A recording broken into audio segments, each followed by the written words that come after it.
जी, पता है हम तो आपको देखते ही पहचान गए थे। आपके चेहरे पर जो तेज है ना, बिल्कुल वैसा ही कावेरी भाभी के चेहरे पर है। इरावती जी बहुत बुरी तरीके से पेश आती हैं तुम्हारे साथ? नहीं नहीं, ऐसी कोई बात नहीं है, बस कभी कभी नाराज हो जाती है। आप तो हमारे बारे में कुछ जानते ही नहीं।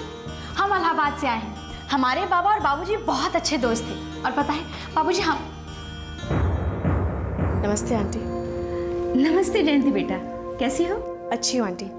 कावेरी भाभी के पास जा रही हैं आप? आइए मैं आपको वहाँ ले चलती हूँ। नहीं नहीं, तुम रहने दो, रिमझिम है ना। आओ।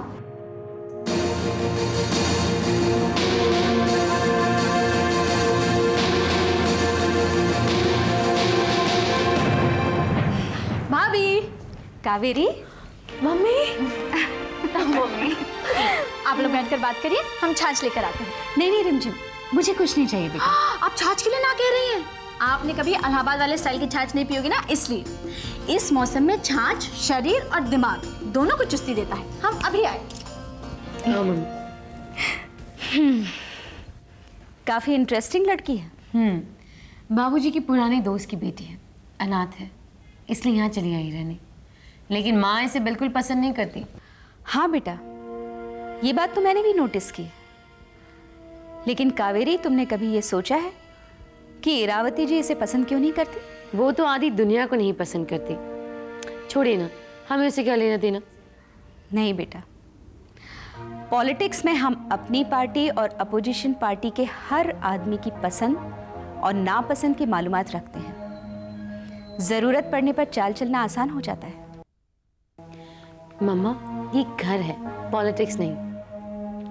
लेकिन बेटा, राजनीति की नींव तो घर में ही पड़ती है ना। और ये मत भूलो कि ये वही लड़की है जिसने प्रतीक को वो करने पर राजी कर लिया जो वो तुम्हारे कहने पर भी करने को राजी नहीं हुआ था। हाँ, ये बात तो है। बस एक बार प्रतीक अपना खुद का बिजनेस शुरू कर दे। बस तुम इसी तरह उसके इमोशंस को टच करती रहो, सब ठीक हो जाएगा। बस अपने गुस्से पर काबू रखो। मम्मी, गुस्सा तो आएगा ही ना। माँ चाहती है कि सब उनकी मर्जी के हिसाब से चले, और प्रतीक अपने भैया की साया से निकलने को तैयार नहीं है। अब तो मेरे आने जाने पर भी रोक टोक लगाने लगे हैं, और कम है तो यशोदा भाभी। बेटा, मेरा यहाँ आने का मतलब ही यही है कि मैं इरावती जी को ये समझाऊं कि वो तुम्हारे सोशल वर्क में रोक टोक ना करे। लेकिन तुम्हारे घर के मामले में मैं इंटरफेयर नहीं कर सकती हूँ। मैं नहीं चाहती हूँ कि आप इंटरफेयर करें, लेकिन मैं चाहती हूँ कि आप सारी बात जानें। और जब आप सारी बात जान लेंगी तो आपको मुझसे ज्यादा गुस्सा आएगा। क्यों? ऐसा क्या हो गया? क्या हो गया?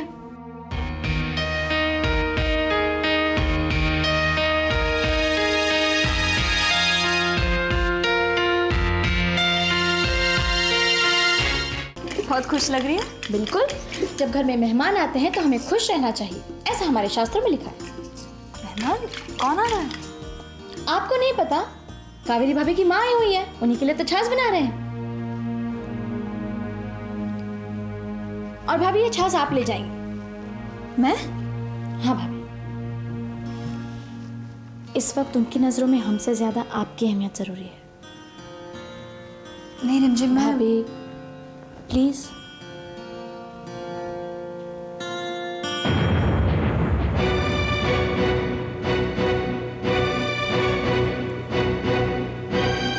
उस यशोदा ने तुम्हें थप्पड़ मारा और तुम चुप रह गई? तो मैं क्या करती मम्मी? उस एक थप्पड़ के बजाय तुम उसे 4 थप्पड़ मारती। मैंने तुम पर कभी हाथ नहीं उठाया और उसकी इतनी हिम्मत। थप्पड़ तो मैं भी मार सकती थी, लेकिन आपकी कई बात मुझे याद आती। आप ही कहती है ना कि गुस्से पे संयम रखो, पहले सोचो समझो फिर रिएक्ट करो।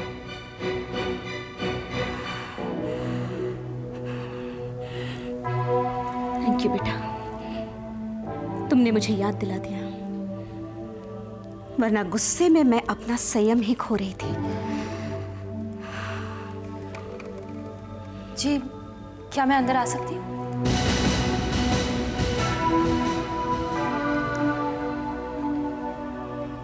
नमस्ते। छाछ रख दो।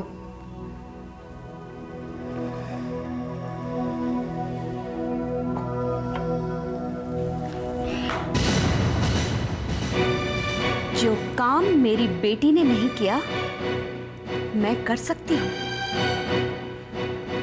लेकिन तुम अपनी मर्यादा लांघ सकती हो, मैं नहीं। आइंदा फिर कभी ऐसा ना हो, वरना।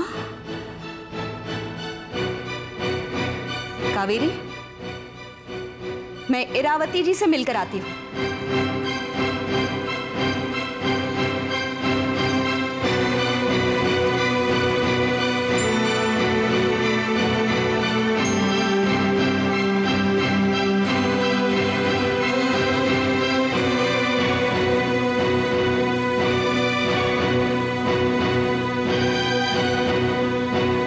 माँ, रिमझिम को आंटी के साथ देखकर ना मुझे बहुत गुस्सा आया था।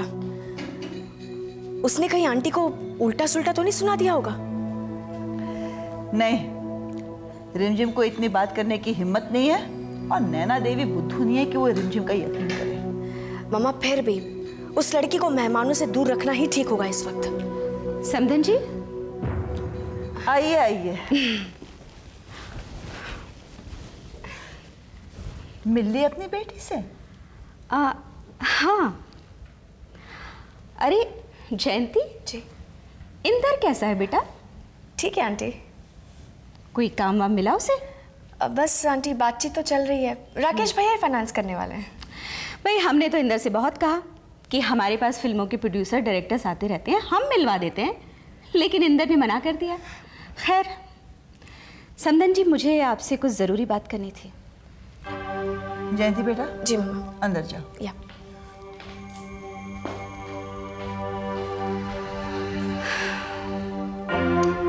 बैठेंगी?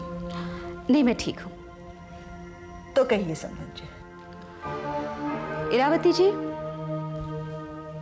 जहां तक हमें याद है, कावेरी और प्रतीक की शादी से पहले ही हमने आपस में सब तय कर लिया था। हमें प्रतीक के कामकाज के बारे में मालूम था और आपको कावेरी के कामकाज के बारे में। जी, और हम लोग दोनों को इन बातों की आपत्ति थी, लेकिन फिर भी हमने रिश्ता मंजूर कर लिया था। हाँ, और एक बार रिश्ता मंजूर करने का मतलब होता है उसे अच्छाइयों और बुराइयों के साथ अपनाना। तो फिर अब आपको कावेरी के काम को लेकर ऑब्जेक्शन क्यों है? इस बारे में मैं आपसे बात करना चाह रही थी। कावेरी का वक्त बाहर जरा कुछ ज्यादा ही गुजर रहा है। घर के लिए उसके पास समय ही नहीं। भाई कावेरी सोशल वर्कर है, मैं मानती हूँ समाज सेवा काफी वक्त ले जाता है। और फिर समधन जी, घर संभालने के लिए आप जो हैं, आपके साथ आपकी बड़ी बहू भी है। लेकिन कावेरी का भी कुछ फर्ज बनता है। समधन जी, अब हम लोगों की उम्र का क्या भरोसा? भाई हम लोगों ने तो अपनी जिंदगी में बहुत सी खुशियां, बहुत से गम देख लिए हैं। कभी भी बुलावा आ सकता है। हम लोगों के जाने के बाद बच्चों को अपनी जिंदगी खुद ही चलानी है। प्रतीक तो कुछ कामकाज करता नहीं, कावेरी भी घर बैठ गई तो उनकी जिंदगी कैसे चलेगी? लेकिन सोशल वर्क से जिंदगी नहीं चलती समधन जी। समधन जी, सोशल वर्क एक सीढ़ी होती है राजनीति के मंच तक पहुंचने की, और कावेरी वही सीढ़ी चढ़ रही है। माफ करिएगा, हमारे घर की बहू राजनीति में कदम नहीं रखेगी। ये तो आने वाला वक्त ही बताएगा समधन जी। वैसे मेरी आपसे एक गुजारिश है, आप कावेरी के आने जाने पर रोक टोक न लगाएं और अपने सवालातों की झड़ी न लगाएं। हमारे घर के बहू के बारे में जानकारी रखना हमारा हक है। तो फिर अपने हक की सीमा रेखाएं निर्धारित कीजिए इरावती जी। कल को हो सकता है आपके पास ये हक भी ना रहे। नमस्ते।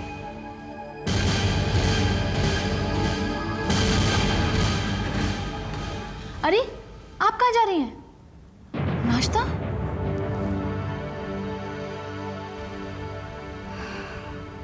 नहीं बेटा, थैंक यू। इस तरह अन्न का अपमान होता है।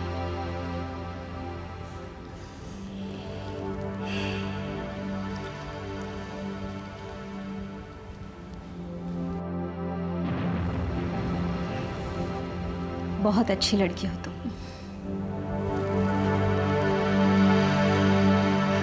लेकिन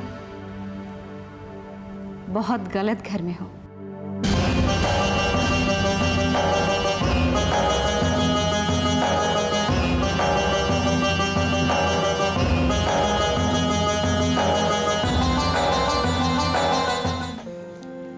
छू लूँगा एक दिन ये आसमां, छू लूँगा एक दिन ये आसमां, देखेगा एक दिन ये सारा जहां। Ma'am that was very nice, एक बार फिर से रिपीट करो। छू लूँगा एक दिन ये आसमां, छू लूंगा एक दिन ये आसमां, देखेगा एक दिन ये सारा जहां, देखेगा एक दिन ये सारा जहां। ये सारा जहां। दैट साउंड नाइस, एक धुन ट्राई करते हैं।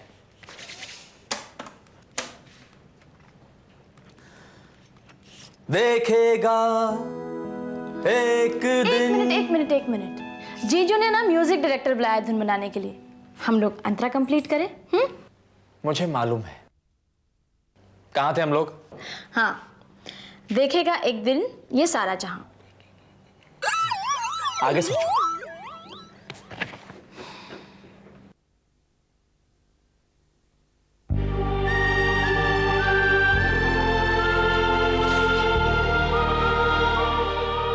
सपने सच होंगे मेरे, चांद हथेली पर होगा। Very nice. सपने सारे सच होंगे मेरे, चांद चांद हथेली पर होगा। हथेली पे होगा। Rimjhim, I must tell you something, तुम बहुत ही टैलेंटेड लड़की हो। हाँ, संग संग चलेगा सितारों का कारवां। आगे भी है। संग संग चलेगा तारों का कारवां। हमारा गाना तैयार हो गया। कहाँ तैयार हुई गवा? महाराज जाइए और जाके इंद्र जीजू से कह दीजिए कि हमने गाना तैयार कर दिया है। हम जाते हैं। बाकी एक रिक्वेस्ट है, वो कहा है कि अगर मौका लगे तो हमारी वॉइस की टेस्टिंग कर ले। कहा कि हम बहुत अच्छा गाते हैं। गंगा किनारे मोरा। महाराज महाराज महाराज महाराज, बस हम सभी जानते हैं कि आप बहुत अच्छा गाते हैं, लेकिन ये फील करने वाली बात है, महसूस करने वाली बात है, ठीक है? अच्छा जाइए। अच्छा।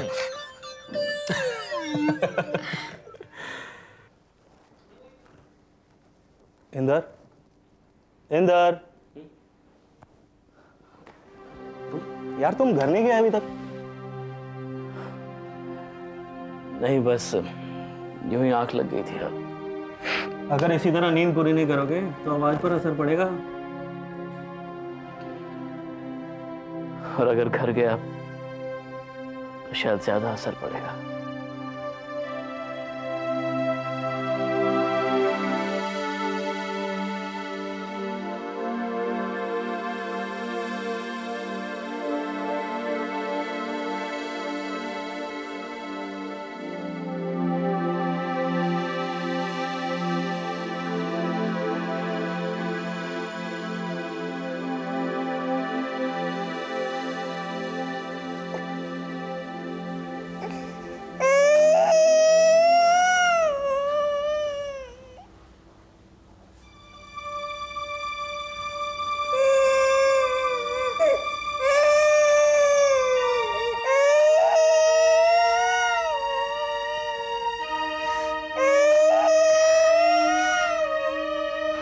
इंदर, प्लीज इसे चुप कराओ ना।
ओम सो गया? इंदर?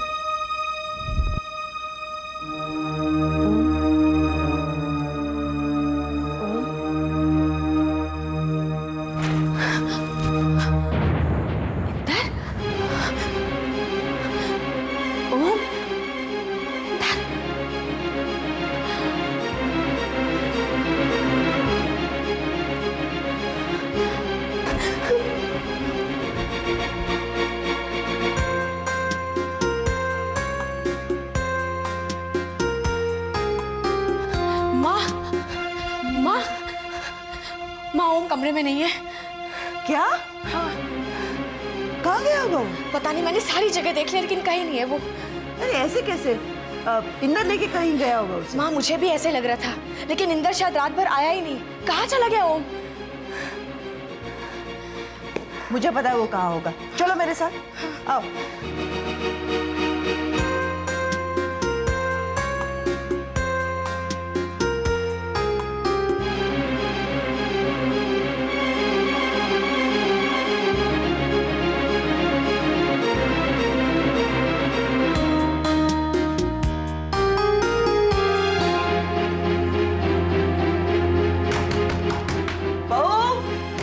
भाभी, बहू दरवाजा खोलो। भाभी,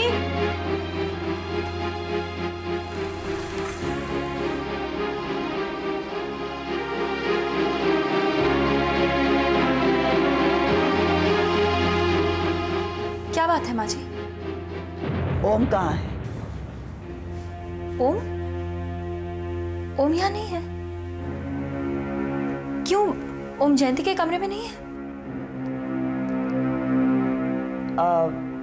नहीं, इंदर शायद उसे बाहर ले गया होगा। राकेश नहीं आया? नहीं माँ जी। ठीक है, तुम सो जाओ। सो जाओ।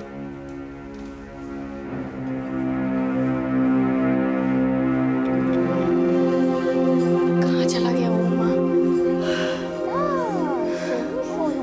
कितना रोता है? हाँ, कितना रोता है? ओम तुम्हारे पास है? जी माँ जी, वो बहुत रो रहा था तो हम। चलो